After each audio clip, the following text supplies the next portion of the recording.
నమస్కారం ఘంటారావానికి స్వాగతం. ముందుగా ప్రధాన అంశాలు. కడప వైసీపీ మోకలకు ఎమ్మెల్యే మాధవరెడ్డి హెచ్చరికలు. దాదాగిరి చేస్తూ ప్రజల్ని భయపెడితే సహించబోనని స్పష్టం.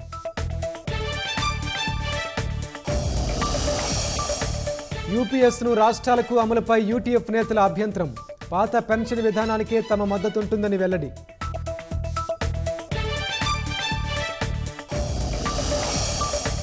కోల్కతా మెడికల్ కళాశాల అవకతవకలపై సిబిఐ విచారణ. అవినీతి పుట్టగా మారిందన్న విమర్శలతో విస్తృత సోదాలు.